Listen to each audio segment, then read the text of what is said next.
Welcome, everybody, to the RealAg Radio after show. We're just off the air there on Rural Radio 147 Sirius XM.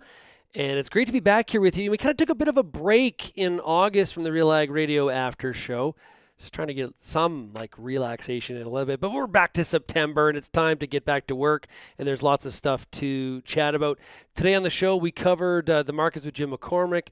We heard from JP Gervais on the Bank of Canada raising interest rates 75 basis points to 3.25%. And today's show, of course, was also brought to you by MNP. Big thanks to MNP for being today's RealAg Radio show sponsor. Go to mnp.ca to really try to increase the profitability of your farm. They got a whole swath of experts in a whole bunch of areas to help you and assist you, whether that's tax planning, succession planning, all of that kind of stuff. Please talk to your representatives from MNP, big supporters of Real Agriculture and RealAg Radio. Today I've got a guest on the after show, and I'm looking forward to this because, the fertilizer emission reduction issue, the 30% aspirational target that the federal government has been talking about is something that is very, it's a high concern for farmers. I've been hearing a lot from you, the audience, on this one. Farm groups are concerned, industry groups like Fertilizer Canada are concerned, and I've been waiting for today because I heard that this report was coming. And I wanted to see what some of the outcomes were. Let's bring in today's guest. It is Karen Proud. She is the CEO and president of Fertilizer Canada. Karen, hey, welcome. Hi, Shaun. Always a pleasure to talk to you. Absolutely. And I should mention we are live here, of course, on the after show. So if you do have a question for Karen about the fertilizer emission reduction, please do not hesitate. Put it in the box whether you're watching on YouTube or Twitter, and we'll get to some of those questions. So the report, extensive in nature, the economics of 4R BMP, best management practices, implementation, and emissions reductions from fertilizer. So, Karen, is the 30% the government is talking about possible based on what you found in the report? Well, Shaun, I really love the way you framed it at the opening as an aspirational target, because I think that's really what it is. And I think we've heard more and more from the government, the way they've been framing it as well is very ambitious and voluntary. Our study shows that while there's absolutely room that we can go, and I think that's really exciting, we're not, based on the methodology that we used, we don't get to 30%. So is it now a case of saying to the government, here's what we think is more possible if we were to set stretch goals? Or if 30% is aspirational, it is what it is, and we can't get there? How do we view that gap? Well, so the way I like to view it is that the government sort of put out this aspirational goal of 30%. I like to look at it as their North Star. Our study shows with today's practices, today's technology, and what we know about the adoption of the 4R nutrient stewardship program, we believe we can get about halfway there by 2030, which to me is a great news story. We all know that emissions reduction is important. I think everyone supports the need to address climate change. And I think our study really shows a tangible, realistic, still ambitious, but a tangible path forward to significant emissions reductions. What percent of farmers are currently using 4R? Do you have those numbers? I do, but it's a bit complicated. So the 4R nutrient stewardship program is really a compilation of a bunch of different best practices, and it ranges from sort of basic 4Rs to intermediate and then to advanced 4Rs. And when you get to the advanced level, you're really looking at some pretty sophisticated practices of adoption. And that's where our study is saying we need to move into those advanced practices in order to see these reductions. So if you look at the basic level of 4R nutrient stewardship adoption, we are at approximately sort of 25.4 million acres of land that are at that stage. So that's about, I think, around 58% of acres. But that's at the basic level. At the more advanced level, we still have quite a ways to go. We're more looking at the sort of 10-15% range, and which is, again, great. But that's where that's kind of our baseline. And that's where we've based a lot of the study on, is how do we increase that in a way that we think is reasonable. We're not going to get 100% of the acres at the advanced level, but where do we think we can go? For whatever reason, I don't mean to lose some of the audience in this, but I was thinking of like Six Sigma as you were talking about the 3 levels there. Like we could have like black belts in advanced 4R. I think I've hit on some. That's a great idea, Karen. That's a great idea, Shaun. Okay, so in order to move the needle in the basic, intermediate, and advanced, depending on where people are in that, to increase, and move people along the pendulum, are we going to have to compensate farmers to engage in those new practices to them, or what's your feeling on that? Well, so one of the things our study showed, and this is what we know and farmers are well aware of, is these best management practices aren't free.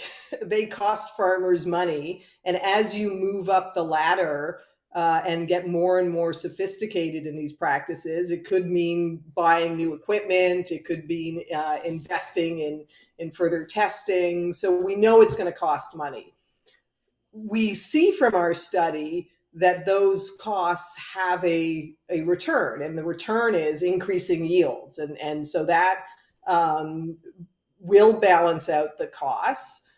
But one of the things that we are saying to government is we do need to look at how do we incentivize farmers to move through those levels and get to that advanced level, because they're taking a risk. I mean, you're investing in these practices before you get your return. And as your audience knows far better than I do, your return is not guaranteed, whether other issues come up. And so you're asking farmers to take a risk. And so one of the things we need to do, once we've had the conversations with the government about our study, and once we get on sort of the same page as, is this the path we want to go down, is then how do we engage with the farming community and the farm groups as to how best to incentivize farmers to get into more and more advanced levels of 4Rs. One of the questions I heard from a member of our team earlier today about all this was, how close will off-calf end funding get us to the target? Is that, do you have a read on that?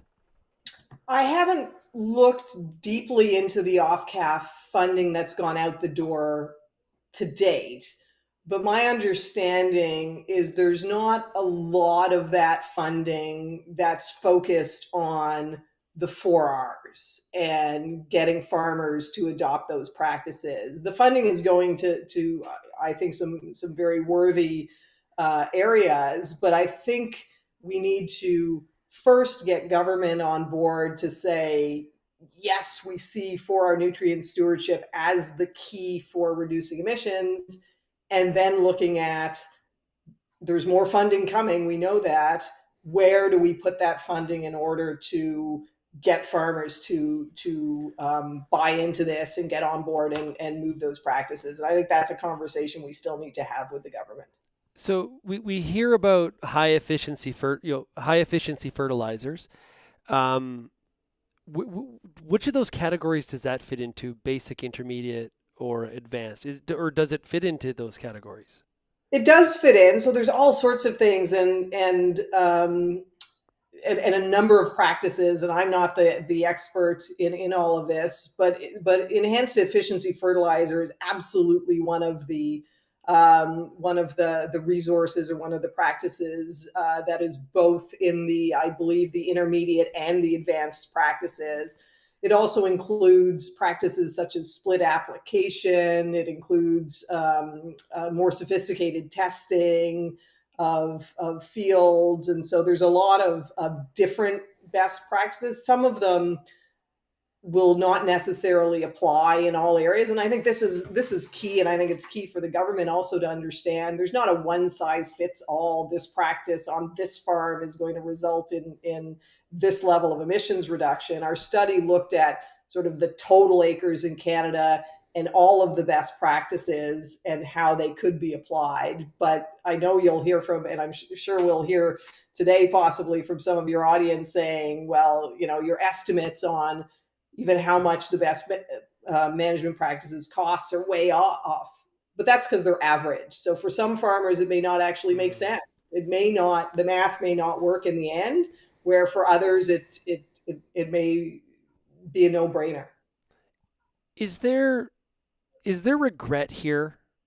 And when I say is there regret, yesterday on RealAg Radio, I kind of got on a bit of a rant in terms of on communication.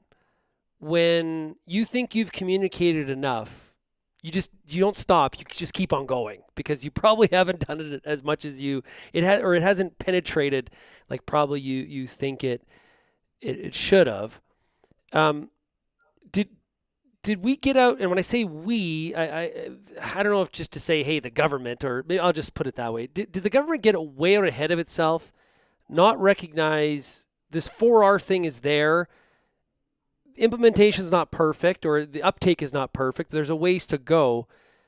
Instead of launching out with the fertilizer emission reduction, it seems like the lack of understanding of what some of the things that are happening in the sector has really proved to be their downfall here. Or am I being too harsh? I think in part that's fair, and to use a farming term, there may have been a bit of cart before horse in this instance. The government was developing its climate action strategy. They were looking to, announce their targets. The 30% target, I'm not sure how well thought out that was. And so I'm sure, as we've gone down this path and had conversations, and I think there's been a lot more education, I believe even the tone and what we're hearing from government is very much, okay, this is aspirational, it's voluntary. They very much now want to work. I think they've been quite committed to the consultation process. So yeah, in a perfect world, you usually do this kind of policy analysis before you set those targets. But on the other hand, I think it's gotten us to a really good point where we've had to really look at what's possible. And I think that's what we've done. And I'm pretty excited about it. And we do have now a pretty good handle on what we can do. So if nothing else, the ambitious target from the government really forced us to focus on what we could achieve. And so I'm trying to maybe spin it in that positive light, but I do feel a lot better about things today than I did when we first talked about this in early 2021. Yeah, I will vouch for that too. I remember talking to you in the early days of that, and your tone has changed a little bit on it, and obviously we've come a long ways. So I'm going to ask you about the reaction from the government, but I do have a statement from Minister Bibeau. She says, I welcome the findings of the Fertilizer Canada report that nearly half of this target can be achieved without reducing yields with greater adoption of the 4R nutrient stewardship program. This program saves money, produces more, and reduces emissions all at the same time. While the industry report focuses on its own nutrient management initiative, there are several other ways to reduce emissions from fertilizer application. What do you take from that response? Well, I think it's very, very positive, and I know that the department in their last discussion document recognized the 4Rs. I'd like to see the details about those other practices. I mean, the 4R nutrient stewardship looks at fertilizer application. It looks at all aspects of fertilizer use. I'm not saying that we have the only answer to emissions reduction. We do have, I think, the one that's really had the longest history. So over a decade, we've been at this. We've got those in the science and research community right across Canada who have looked at this, agronomists, soil scientists. So we really do have a great science-based program. So I'm encouraged by what the minister has said. She's certainly been talking more and more about 4Rs, and I'd welcome, as I think we all do, other ideas, as long as they are backed by data and evidence and discussion with farmers who actually have to make those changes. What do you say to those? Because I have people in my audience too, Karen, that, and you've always been gracious with your time to talk about this issue. But, there are members of the audience that say, well, yeah, Fertilizer Canada is going to be in favor of this because this just forces farmers to buy more of those, more expensive fertilizer technologies, and the ISANs of the world and other things that are on the market, nitrogen stabilizers that are on the market. So therefore, this is a financial win for members of Fertilizer Canada, this aspirational target. What do you say to that? I think that's an interesting comment. I mean, we get criticized for all sorts of things, saying that we oppose the 30% because we just want to sell more fertilizer. But when I look at the 4R program, one of the elements is around rate, and so the 4R nutrient stewardship is about using fertilizer in the most efficient, effective way to increase productivity and yields while managing fertilizer emissions. And so we're really looking at helping farmers spend their money in the most efficient and effective way on fertilizer to get the largest result. And so I think that's really been the focus of 4Rs for quite some time. Is the next part of the battle, so now that you've established that 4R gets us halfway there, and the minister acknowledges that, I welcome the findings of Fertilizer Canada report that nearly half of this target can be achieved without reducing yields, and then the rest. Is now the fight over the other half, or what happens with that other half now? Well, I'd also like to point out, not only are we saying we're not going to reduce yields, because I think we've all agreed that's not the way Canada wants to go.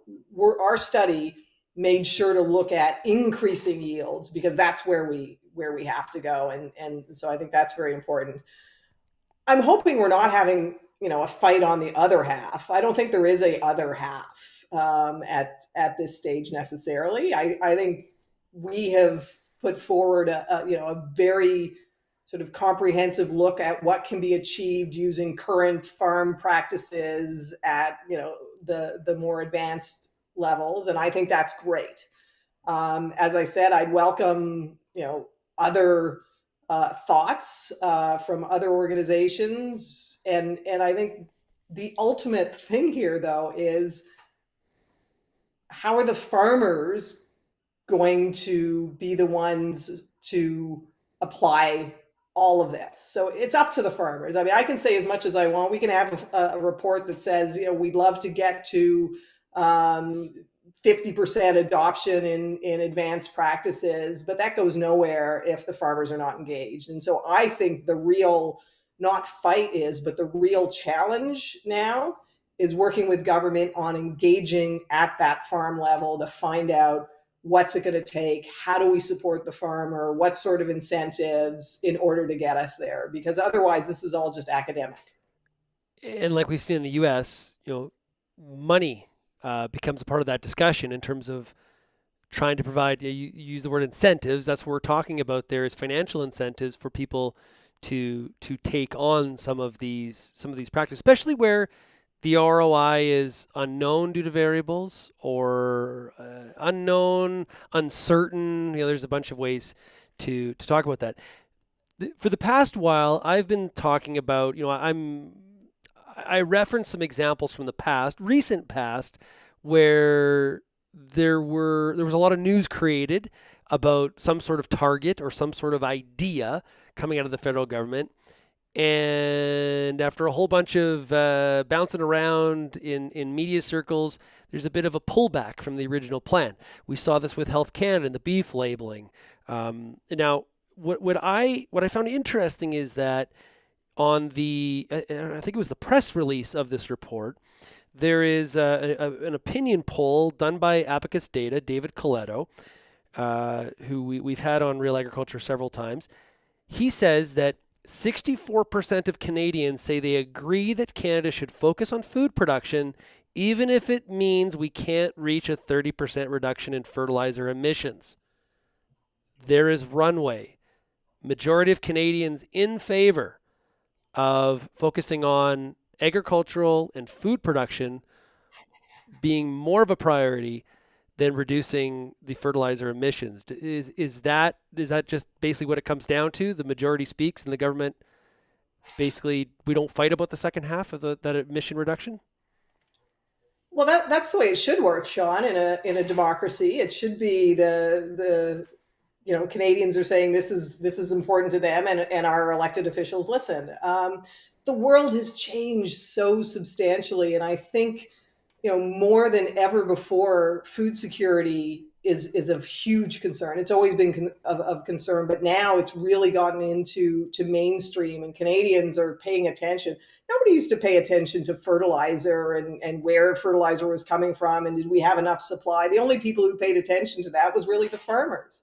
And we've seen over the last year and through the tragic war in Ukraine that Canadians are really plugged into what's going on globally as well. And I think they see pride in Canada's contribution to food security, not only in this country, but around the world. And so, yes, I think the thinking has evolved, and I think the government's thinking has evolved as well, recognizing how fragile the system is and how important a role Canada can play, because we are a stable, dependable country. And so I think, my hope is, again, that we continue the trajectory we're on with the government now in really working together and working out the details, because this is important. It's important that we focus on our emissions, but not lose sight of food security and food production. Lara makes a good point here watching on YouTube. If we're going to focus on food production, shouldn't we also focus on reducing food waste? Which is also, I believe that was in the mandate letter for Minister Bibeau as well. That is, there is a lot of food wasted, which is where I believe, and I don't want to we're getting kind of outside of your scope here, but that's where there is talk in Canada following similar situation in the UK. Getting rid of best before labels and things like that, because it kind of misleads Canadians on food spoilage in your fridge and things like that. So I appreciate you bringing that up, Lara. So we mentioned the Minister Bibeau's comments. Have you heard yet from the Minister of from ECCC, Minister Stephen Guilbeault? We've not. We did provide our study. We made our submission to Agriculture, Agri-Food Canada. As I said, they were in these consultations, which ended last week. So they have all of our materials. We've had conversations with them about the results of our study. We've not heard back from, or we've not heard from ECCC. But that doesn't really surprise me. One, that we haven't really focused on them, because it's Minister Bibeau and her staff who've been charged with this particular aspect of the Climate Action Plan. And so we've been working primarily with her department. Okay, makes sense. So I should have said at the beginning that this report was not just done by Fertilizer Canada. It was also done in partnership with the Canola Council of Canada. So there is representation there from processors and farmers through the Canola Council. For farmers that are watching and listening to this, we've seen a lot of concern, heard a lot of concern. Really, mainstream really kind of got this thing riled up here in August. How should farmers feel about this potential target now after this report? Does this report change anything? How do you think farmers should feel about this? Well, far be it for me to speak for the farmers. I do think part of the issue right at the beginning was the lack of consultation with anyone, and of course farmers would see this target come out and think, well, we're the ones that have to implement this, and nobody has talked to us, and so that was, I think, started things off at a probably on the wrong foot. I think our study shows a still an ambitious approach, and but a practical one, and based on practices that most farmers, according to our annual surveys, are at least familiar with 4Rs. And so I think there's a level of comfort with the fact that we're not trying to reinvent the wheel here. This is a program that's been in place for well over a decade. We've come to what we think is a reasonable target. And I think we should all feel good about that. And the other thing, which I think is demonstrated by how much room we still can go, is that farmers have already done so much in this area. We're already some of the most sustainable farming practices in the world. And so we don't have a ton of room to go. And I think we should be proud of that. And so, the next step is really getting those farm groups and farmers engaged in, does this make sense? How's this going to work in practical terms? Yeah, I just got a text here, somebody asking a question that was the reduction calculation that you did, was that based on an intensity approach, or was that an absolute reduction approach like the government's talking about? So the 14% is an absolute reduction. We still believe that ultimately we should be looking at just intensity reductions, because that is still, if we, and I was saying to one of my team just earlier today, if we really are saying we want to increase food production, which the minister has said, if we also are saying we're not going to put a cap on fertilizer use and we're not going to limit the amount of fertilizer used, then the logical conclusion to that is we are talking about intensity versus absolute. So why can't we just go there? And so our study, of course, we want to compare apples to apples. So we did look at a absolute reduction. Karen, thanks a lot for joining us here on the Real Agriculture After Show. Really do appreciate it. And thanks for coming on and talking about it. It's a pleasure, Shaun. Happy to do so anytime. Okay, I want to thank everybody for tuning in today. I just want to let you know that we'll be doing a regular RealAg Radio After Show this point forward, and look forward to doing it every weekday. Thanks so much, everybody. Have yourselves a great day. And if you did miss RealAg Radio, grab the podcast wherever you get your podcasts, or listen on the SiriusXM